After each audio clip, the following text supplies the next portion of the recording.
Oi, boa noite a todos que já entraram aí. Hoje a gente vai falar um pouco sobre finanças para casais, né? Não é muito um tema que eu abordo com frequência, né? Mas devido às postagens do Instagram, muita gente pedindo dicas, principalmente sobre esse assunto, eu resolvi hoje fazer uma apresentação para que a gente possa abordar um pouco mais esse tema, né? Já que é tão importante para as pessoas falar sobre educação financeira, inclusive para casais. Esse treinamento eu fiz com o intuito da gente falar um pouco sobre as dificuldades, né, que cada casal enfrenta com relação às suas finanças, de onde vêm essas dificuldades, né? Como elas surgem, o porquê que elas surgem. E a gente vai conversar sobre isso, né? Sobre o porquê, né? Todo problema financeiro tem um porquê por trás. E a maioria desses porquês a gente vai ver aqui, uma boa parte, né?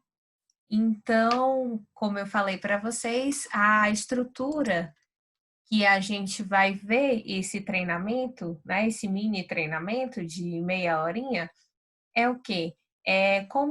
Como se iniciam essas dificuldades financeiras entre os casais, né? Por que que elas existem, né? O que que faz as pessoas realmente enfrentarem esse tipo de dificuldade, né?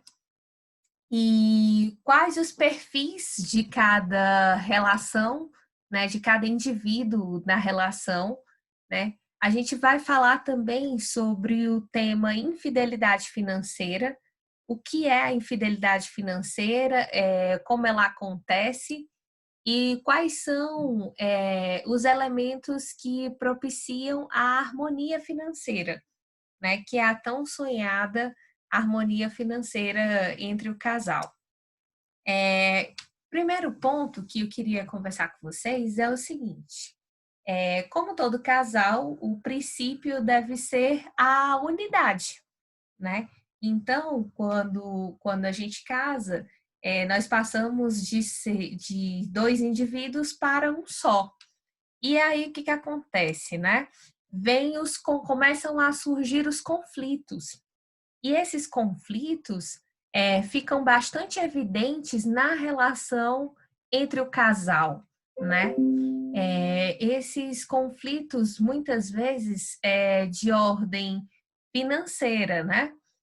Que é um dos principais, assim, uma das principais dificuldades na adaptação quando você casa, claro, né? E aí eu queria conversar com vocês sobre um pouco dessas questões, como surgem, o que que faz essas questões serem tão difíceis de se resolver, né?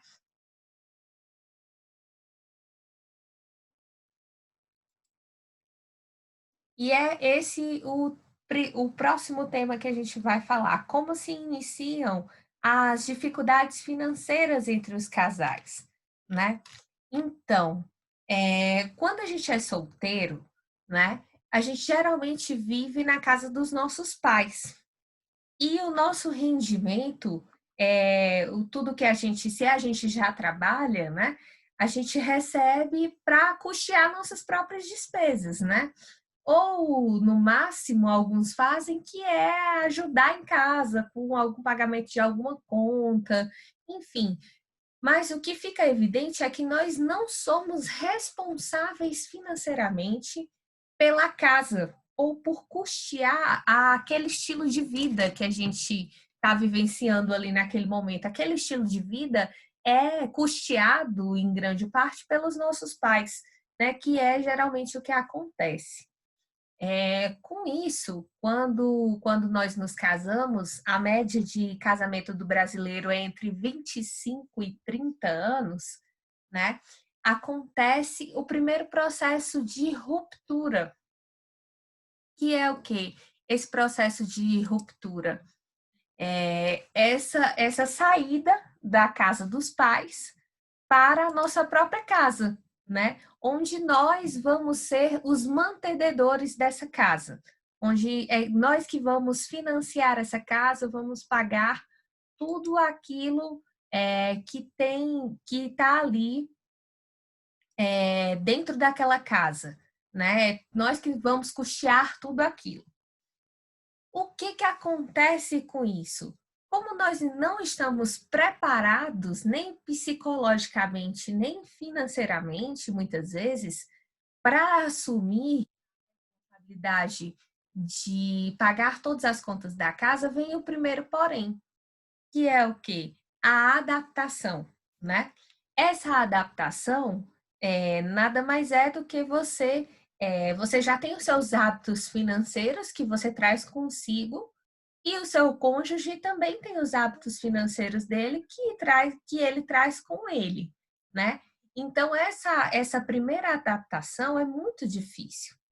E quando a gente casa, geralmente, qual é o ditado que as pessoas têm? Quem casa, quer casa, né? A gente escuta bastante isso. Quem casa, quer casa.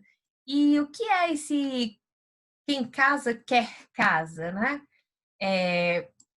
O que que acontece? Existe uma pressão da sociedade para que nós, quando casemos, nós possamos manter o mesmo padrão de vida dos nossos pais, né? Ou melhor, a sociedade não permite que quando você case, você caia aquele padrão de vida. Então, o que que acontece com isso, né? As pessoas se já começam o casamento com uma dívida.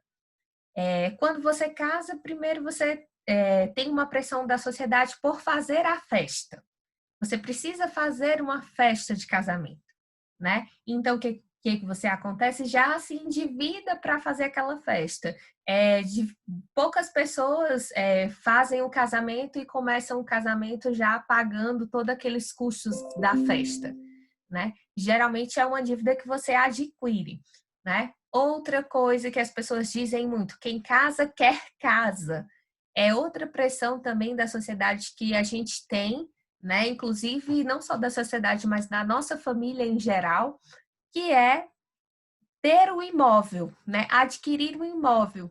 Quando muitas vezes você não tem ainda, né? Você está no começo da sua carreira e você ainda não tem aquele potencial de compra para aquisição daquele imóvel, né? Então, já começa aquele relacionamento com dívidas de casamento, dívidas muitas vezes da habitação.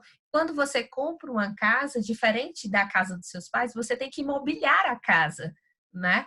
Então, você tem que colocar os móveis da casa, todos os utensílios que uma casa necessita e tal, e não pode ser de qualquer jeito, né? Ainda tem essa pressão da sociedade de ser uma casa bonita, bem localizada e com todos aqueles itens, pelo menos básicos, para a subsistência do casal, né? Então, o que que acontece? Quando o casal inicia a sua vida, né, já tem todos esse mundo de problemas financeiros que aí o casal tem que saber como lidar, né? E eu queria colocar uma estatística para vocês, o seguinte, as principais causas de divórcio no nosso Brasil, né, no nosso país. Essas são as principais causas de divórcio no nosso país, de acordo com a Informoney, né, que é uma revista de informações financeiras e tal, de mercado. E vocês podem ver que tanto para homens como para mulheres, o requisito de número 4 é a falta de dinheiro, né? E não só, e essa falta de dinheiro não é o dinheiro em si, é a dificuldade em lidar com o dinheiro, muitas vezes do cônjuge, né? Porque dificilmente a pessoa que é organizada financeiramente, né, ela não consegue lidar com as questões financeiras. Só que quando você vai para uma relação a dois, tudo muda, porque não depende só de você aquela organização financeira, né? Então depende do seu cônjuge também. Então, o que que acontece? É um motivo pelo que as pessoas realmente se divorciam, né? É essa falta, né? Essa falta não é de dinheiro, de lidar com o dinheiro. E aí, de acordo com isso, né, eu faço finanças empresariais, mas atendo alguns clientes pessoas físicas, né? E eu criei um método que chama método Amor, né? Esse método foi o que eu apliquei no meu próprio casamento e fiz algumas consultorias, apliquei com alguns clientes, né? E esse método para você que é casal, você aplicar na sua própria vida, né? Ele é o A de amor, né? É a avaliação de cada perfil, o M é a mensuração de todos os gastos individuais em comum, né? E o O é de objetivos, né? Objetivos do casal, objetivos individuais. E o R é de registro, de relacionar mesmo tudo aquilo que o casal necessita para sua sobrevivência, sem que isso interfira, sem que isso gere discussões, enfim, que seja visto pelo lado negativo, né? Então, esse é um método que eu apliquei no meu próprio casamento e apliquei e funciona, né? Bom, e aí a gente vai para o próximo ponto, que é o quê? Como se iniciam as dificuldades financeiras entre os casais, né? A gente já abordou aqui alguns pontos, e a primeira coisa que a gente tem que ver é o seguinte: os perfis de cada um, né? O que acontece com esses perfis? Né? Todos nós temos o nosso jeito de ser. E isso como um indivíduo comum. Então, o que acaba acontecendo? Quando a gente vai para uma relação, você tem que se adaptar o seu perfil ao perfil do outro, né? Então, o primeiro perfil que eu coloquei aqui é o do poupador. O poupador é aquele perfil, né, que teme o futuro. Ele poupa porque ele teme o futuro, ele já passou por algum tipo de dificuldade é, financeira, enfim. E aí, o que acontece? Ele poupa para qualquer eventualidade, levando em consideração que você pode passar por uma dificuldade financeira e aí ele poupa, né? Não sabe bem o motivo, mas poupa. O segundo perfil é o gastador, né? Esse gastador, ele gasta porque ele não quer se privar de nada do presente, que o presente pode oferecer para ele, né? Então, ele não se preocupa com o futuro, diferente do poupador, né? Ele quer viver o momento, ele quer curtir aquilo que a vida pode proporcionar para ele agora. Tem os descontrolados, né? Os descontrolados são o seguinte, que não gostam de organizar de maneira nenhuma, por nada, o que qualquer finança, qualquer gasto, cartão de crédito, é aqueles que não pagam conta porque não sabem que a conta existe. Se não chegar a fatura, não paga, né? Esses são os descontrolados. Tem também os desligados. Os desligados são aquele que gasta o que precisa, se sobrar dinheiro bem, se faltar dinheiro bem também. Ele não tem nenhum tipo de apego financeiro. E tem o número 5, que são os financistas, né? Os financistas são aqueles que são extremamente preocupados em controlar as finanças, gastam cada centavo, eles sabem o saldo da conta, eles sabem tudo aquilo que se passa dentro do âmbito financeiro dele, do casal, enfim, de qualquer coisa, eles estão ali ligados, né? Esses são os financistas. E aí, o que acontece, né? De acordo com o perfil de cada um, primeiro você tem que saber qual é o seu perfil e qual é o perfil do seu parceiro, né? Não existe perfil certo, não existe perfil errado numa relação, né? Até porque os opostos geralmente se atraem, né? Não existe uma frase mais certa do que essa. Os opostos se atraem e, de acordo com essa atração, vai gerando, vai gerando ali uma série de questões que precisam ser resolvidas dentro daquele casal, né? Então, eu preciso conhecer o meu próprio perfil, preciso conhecer o perfil do meu cônjuge para que nós possamos se adequar um ao outro.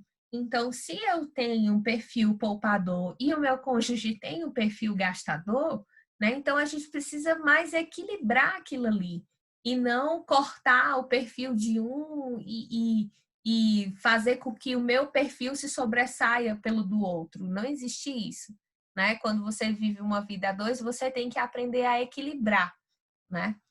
E esse equilíbrio, por isso que é tão importante você saber qual o seu perfil e o perfil do seu parceiro, para que vocês possam saber equilibrar, entrar nessa questão do equilíbrio, enfim. E aí a gente fala sobre a infidelidade financeira. O que é essa infidelidade financeira? Né? Todos nós, em algum momento, independente do nosso perfil, nós praticamos a infidelidade financeira. Vou citar um exemplo. Se eu sou poupadora, o meu objetivo é poupar dinheiro. Então, se eu sei que o meu cônjuge tem um perfil gastador, eu escondo o dinheiro. Então, se eu recebo qualquer hora extra, algum tipo de recebimento além, ou se caiu agora, está caindo as restituições do imposto de renda, eu escondo, né? Então, nós, em algum momento, nós praticamos essa infidelidade financeira.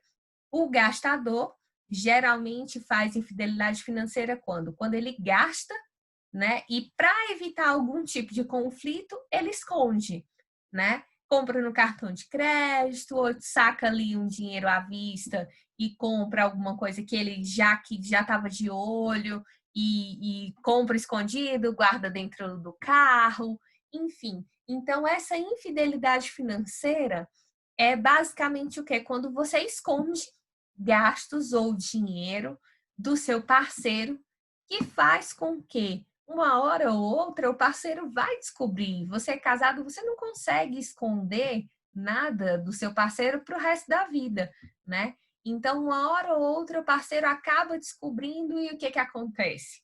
Aquelas discussões que ninguém quer fazer relacionadas a dinheiro, né? Então, acontecem as principais brigas, os principais, né, motivos de divórcio. Já conheci casais que já se separaram por questões financeiras, né? Então, é realmente onde começa o pezinho no inferno, né? É essa infidelidade financeira, que é justamente isso, a falta de diálogo, né? De dinheiro entre o casal. Nós não somos acostumados, nós brasileiros não somos acostumados a falar sobre dinheiro, né? Os nossos pais não nos educaram, assim como os pais deles não os educaram a falar sobre dinheiro. Então, dinheiro é meio que um tabu, que não se fala, não se ouve, não se vê, né? E não pode ser assim, principalmente na relação a dois, porque a infidelidade financeira nós vamos cometer em algum momento. O que não pode ser rotina na nossa relação como casal. A infidelidade financeira tem que ser uma exceção, algo que eu esqueci realmente de falar do meu cônjuge naquele momento, alguma coisa que passou desapercebido, mas depois, num determinado momento, eu volto ali e acabo tratando daquele assunto. Então, é importante a gente se policiar para que essa infidelidade financeira não aconteça com tanta ênfase e que ela possa ser resolvida o quanto antes, né? E aí a gente fala dos temas que eu mais gosto, que é a tão sonhada harmonia financeira. O que é essa harmonia financeira? É quando o casal, com diferentes perfis, ele consegue se adequar e ter uma vida equilibrada financeiramente e não discutir mais sobre a questão do dinheiro. Como é que a gente consegue essa tão sonhada harmonia financeira, né? Através pode ser do método AME, você pode criar o seu próprio método, enfim. Mas o importante são seguir alguns passos que eu vou dizer para vocês agora. Que é o quê? Identificar o perfil de cada um. É importante para que você tenha essa harmonização financeira dentro do seu relacionamento. É importante você identificar o seu perfil, identificar o perfil do seu parceiro. O segundo ponto é falar sobre dinheiro. Independente se é você que faz o controle financeiro da sua casa, o seu cônjuge precisa saber. Então, quando você faz o seu orçamento familiar, faz o pagamento das contas, por mais que seja você que faça esses pagamentos, enfim, o seu cônjuge precisa estar ciente de tudo aquilo que está acontecendo financeiramente na relação, né? Então, se pagou as contas, olha, paguei as contas, ficou tanto de saldo no banco, esse mês a gente vai conseguir juntar dinheiro, esse mês a gente não vai conseguir tirar dinheiro, esse mês eu tive que tirar dinheiro da poupança para comprar um medicamento, enfim. Então, falar pelo menos uma vez por mês, como se fosse uma prestação de contas sobre dinheiro. É super importante para todo casal, para essa harmonia financeira, para que ela aconteça, pelo menos uma vez por mês vocês sentarem e falarem sobre as finanças do casal. Terceiro ponto é definir o orçamento familiar, né? Então, todos nós sabemos que temos as nossas contas fixas, né? Mas isso só não basta. Para que haja harmonia financeira, como temos diferentes perfis de pessoas e cada pessoa, como indivíduo, tem uma necessidade muito específica, então é importante você separar dentro do orçamento uma verba para vocês dois, né? Pode ser um valor insignificante, né? Pode ser R$ 100 que seja, mas aí você tem R$ 100 e o seu parceiro tem R$ 100. Com o que vai ser gasto, não importa. É um dinheiro que tem que ter separado no orçamento para que você possa fazer gastos sem a prestação de conta. Então, se eu gosto de comprar, se meu parceiro gosta de comprar jogos de videogame, ele tem que ter essa verba mensal para que ele possa comprar algo sem a minha crítica. Porque para mim o importante são outras necessidades e não o jogo de videogame como para ele. Ou no caso da esposa, se o importante para a esposa é pintar as unhas toda semana, então ela tem que ter uma verba reservada para que ela possa pintar as unhas toda semana, sem o julgamento do parceiro. Então, para que você tenha essa harmonia financeira, é super importante vocês já terem um valor definido, né, para cada um, e isso tem que ser mensal, para que vocês possam pegar esse dinheiro, gastar sem prestar contas do valor para o parceiro. É uma verba de vocês, uma verba para ser gasta com a sua necessidade, né? E o quarto e último ponto é a regra do 1 mais 1 igual a 3. O que é essa regra de 1 mais 1 igual a 3? Né? Nós, como casal, temos planos, né? Esses planos constituir uma família, comprar uma casa, trocar o carro. Então, são planos que temos em comum. O que não isenta os meus planos e que não isenta os planos do meu parceiro.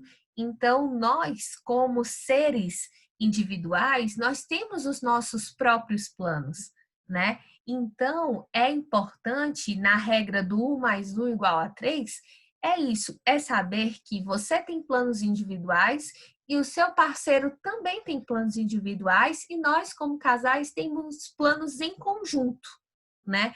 E qual é o plano mais importante? Claro que é o plano familiar. Então, muitas vezes você vai abrir mão do seu plano individual ou o seu parceiro, mas vocês têm que conversar que existe esse plano. E se por algum tipo de motivo você tiver que abrir mão desse plano, tem que ser conversado entre o casal e por quanto tempo. Porque ninguém consegue, por exemplo, fazer um sacrifício financeiro, principalmente com relação a planos e objetivos de vida, por muito tempo. O que acontece quando você deixa o plano individual e só foca no plano do casal? Você, como indivíduo, não se reconhece mais, o que é ruim para a relação. Então, é um dos principais motivos, né, quando eu faço consultoria financeira, de reclamação é esse. Ai, mas eu abri mão disso por isso, eu abri mão disso para a gente adquirir isso, né? Então, tudo bem que quando você é casal, você faz algumas renúncias, mas isso não pode ser para sempre. E o parceiro tem que ter essa consciência de que eu estou abrindo mão de uma parte do meu sonho e que ele também está abrindo mão de uma parte do sonho dele para um objetivo em comum, mas que daqui a pouco a gente, em comum acordo, vai focar nos objetivos individuais de cada um. Então, é super importante isso, né? Esse quarto ponto para se ter aí essa harmonia financeira tão desejada por todos os casais. Para encerrar e dar uma olhadinha aqui no chat, né, eu coloquei uma frase aqui do Shakespeare que eu adoro. Lutar pelo amor é bom, mas alcançá-lo sem luta é melhor. Então, o que essa reflexão que eu quero deixar para vocês é essa, que finanças entre o casal não é um bicho de sete cabeças, né? Sempre tem alguém do casal que assume as finanças, mas precisam ter alguns cuidados para que você não fique sobrecarregada ou sobrecarregado, né? E que isso não seja um ponto de discussão, né? Já é tão difícil a gente viver a dois, né? Com tudo o que acontece no mundo, com as nossas diferenças como indivíduos. Então, finanças não deve ser mais um ponto de discussão, né? Entre o casal, deve sim ser um ponto de harmonia, né? E é isso que eu venho trazer hoje para vocês. Eu espero que vocês tenham gostado, né? Foi com todo carinho que eu fiz essa apresentação para vocês, né? Aqui meus contatos, quem ainda não me segue nas redes sociais, meu site, o WhatsApp aqui da empresa, né? E, enfim, deixa eu dar uma olhadinha aqui no site, no chat, ver se tem alguma pergunta.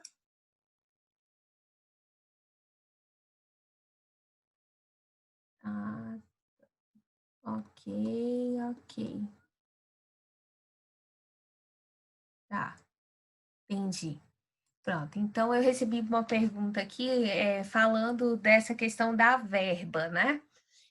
Depois que você faz o orçamento familiar, você vai chegar ali no montante, né? E sempre sobra um dinheiro. Se está faltando dinheiro, já é um problema, né?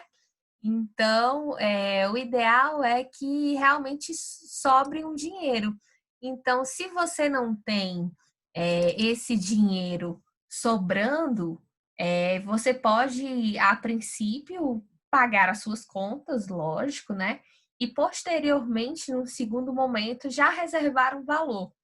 Mesmo que seja um valor irrisório, o importante você ter consciência de que precisam ter esse valor, né? Seja R$ 50, R$ 100, o que for, né? O importante realmente é que vocês tenham essa verba reservada para gastar com o que você acha importante para você, né? O ideal é isso. Outra pergunta aqui que eu recebi é sobre o método. O método do amor, é um método que eu apliquei na minha própria vida, né? Eu e meu esposo somos muito diferentes com relação a perfil e a gente tinha bastante conflitos com relação a finanças.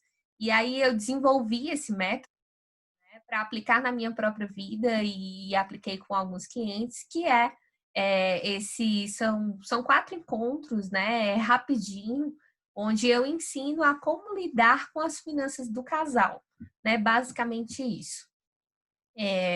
Então, gente, já está acabando o tempo, né, já excedi o tempo, eu queria agradecer a vocês, né, e assim, falem sobre dinheiro com relação na sua relação, no casal, né? Deixem de colocar o dinheiro como tabu. O dinheiro é só um potencializador daquilo que nós já somos e daquilo que nós já queremos, né? Então, se você usa bem o dinheiro, se você usa o dinheiro a seu favor, a única coisa que ele vai fazer por você é acelerar os seus objetivos, né? Então, é isso. Queria agradecer como ratear as contas, se recebemos. Quando você, outra pergunta que eu recebi, como ratear as contas se recebemos salários diferentes? Bom, no casal, nas finanças de casal, não existe rateio de contas, né? É uma das coisas que eu explico no método AME, no método Amor, que existe o orçamento familiar. Então, independente de quanto eu ganho, de quanto meu cônjuge ganha, existe o orçamento familiar, que é o que? Aquela verba pode ser oriunda do meu salário, do seu salário, né, de rendimentos, de aluguel, seja o que for, né? Então, precisa você ter consciência que aquele valor é por família. Então, se você tem filhos, aquele valor é para ser rateado entre o filho, enfim, né? O importante é isso, é que realmente o valor seja do orçamento familiar e não do casal. Porque quando você faz isso, você não precisa ratear as despesas, né? Você paga todas as despesas e aquilo que sobra pertence ao casal, né? Ou para investimento, ou para lazer, ou para essa verba que eu falei para vocês que é tão importante, que é esse valor para o indivíduo, né? Então é isso. Não estou vendo mais perguntas, amei participar. Obrigada, adorei. Então é isso, a minha forma de ajudar, né? Minha forma de disseminar o conhecimento é essa. Eu espero que vocês tenham gostado e eu encontro vocês no nosso próximo encontro, no nosso próximo tema, tá bom? Obrigada a todos, boa noite e tchau.